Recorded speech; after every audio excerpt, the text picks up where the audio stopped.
Welcome to Deal Dynamics.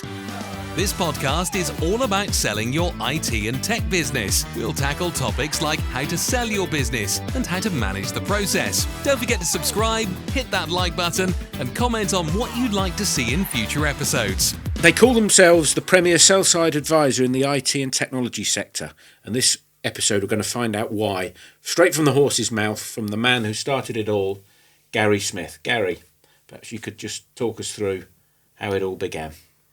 I think when you start looking at setting up a business, first of all, you look at what are the opportunities. You're doing it because you believe that personally or with a team together, we can do something better or different in the marketplace. We all worked for other corporate finance firms, and let's take the mystique out of it. They all charge something up front. They all charge monthly retainers. Some have no idea whether they can sell you or not. Some have no idea whether they're going to sell you or not. And some actually have a good idea that they'll never sell you. So the marketplace is full of varying quality of advisors and brokers. And they are all you can call a broker an advisor a broker. So when we were all working for other corporate finance firms, what we could see was taking on projects and businesses for sale generally, that we had no idea whether we were going to sell them, and we're going to charge them a lot of money. And that doesn't sit very well for me. Me personally, I want to be able to speak to shareholders, and when I say I'm going to sell them at £10 million, then the bare minimum is we achieve that. So what's the skin in the game for me to be able to achieve that? So when we set up Venture Corporate Finance, we set it up with a very, very clear commercial model. First of all, we want to make sure that we understand their business and they understand their business, and we go on a journey. And we'll talk about the Transaction Readiness Review in another episode. But having that as a first staging post, step one of the process, we understand their business. They get to understand us as individuals and our expertise, not just from buy side or buyer's relationship with me, but with the transaction team, with you, Stephen and Jack and Tom and the rest of the team, so that a seller can understand who are they engaging with before they even sign an engagement letter. And doing that, because it's mutually beneficial for them and for us, why would we charge for it? We're going to be putting a review together which half of it parrots back to them what their business is. They should know that already. The other half is our expertise, our knowledge, and what our analyst team. So stage one of a process always felt for me about understanding each other, getting on each other's page and starting a journey together. Can we even work together? There's so many transaction bumps that are along the way. Can we work together? And can you listen to us and take our feedback? And can we listen to you and work with you? So setting up stage one of no upfront fees was the very first thing I wanted to commercially do with Venture Corporate Finance. I wanted us to be on a journey that says we want them and they want us and we're all aligned. The second thing is, because we know in the corporate finance world that retainers is something that all advisors and a lot of the brokers want to do, why do they do that? Why do they take a retainer? Well, it helps them with their monthly overheads internally as well, but really it just gives them more time for them to take the process on a longer journey. And when most people speak to a corporate finance firm, how long does it take to sell a business? 12 to 18 months is probably the standard answer. Maybe some might be a bit more punchy and go 9 to 18 months. But really, it doesn't need to be that way. If you work smart, if you know the market, and when you're doing your review, your internal team, your analyst team are already looking at profiling buyers and can we sell it and what deals have they done and where's the valuation and matching it together internally, we're ready to go. We're ready to go to the next stage before that IM is already done, before the market's done. We are not the ones sitting there going, There's the review for £20,000.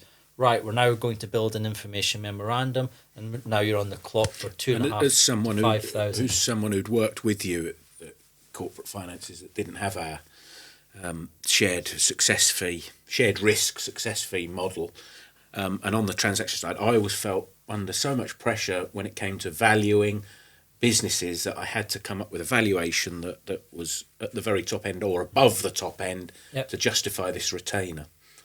And keep that going. Otherwise, you come up with a valuation that's below par and where you think the business is, that the owner doesn't like, the tap's turned off immediately, and that never sat well with either of us, did it? And one of the turning points was when we had one of those clients and we'd taken them down the line for about 18 months and they'd paid £120,000 in upfront fees and retainers, and we still hadn't sold them, and we had nobody to sell them to. No. It just was not right. It's just not the way. People who've been working their business for 20 years shouldn't have to be treated on a business sale. There's much better ways of doing it. And having skin in the game means that the review is done, and that works both ways. No retainers allows us to work much smarter in the marketing phase and the process, which, because we're doing a lot of it up front, and understanding it up front, then that becomes a much smaller process. And because in the review that you guys have done already, you've got a good sense as to the data available, you've told them the data that they need to start preparing for a successful due diligence, and we are all aligned into the process. When we move from marketing into heads of terms into due diligence, it's a much shorter process. We don't need to delay it just for the sake of another £3,000 or £4,000 in retainers. We don't need to do that. We can move at their pace, which means that shareholders aren't taking their eye off the ball for 5 or 6, 9, 10, 12 months. Yeah. We're completing deals from £1 million to £40 million, all within 5 to 7 months. Yeah. There's outliers in there because there's always things that go bump in the road with transactions, but our process is very well streamlined. It's very professional, the highest quality, the best, highest chance of success. Part of that streamline, I think, is because we are sell-side only. Yeah. But we don't offer all the other bells and whistles and chargeables that... No conflict of interest. There's absolutely no conflict of interest. We're not paid by acquirers of any nature. We're not trying to sell them the latest data book, wizardry or anything like that. It's just we do what we do, sell-side advisory, and we do it very, very well. Nice and clean, very transparent, very open. Everything we do is got those fundamentals with us. That's why we do nothing, no fees up front, no retainers. The engagement letter you sign with us is very, very transparent as well. We don't have these forever tie-ins that are in the marketplace where you sign an engagement letter with somebody, you've got to be with them for a minimum of 12 months, and the success fee survives the termination of the engagement letter. Imagine somebody spending £50,000 with an advisor, they can't sell them, they go up with another advisor, and then the first advisor comes back and hits them with a success fee. How terrible is that? It just doesn't work for me. I can't believe that there are shareholders in the marketplace that are willing to take that risk when it comes to the biggest transaction of their life, potentially.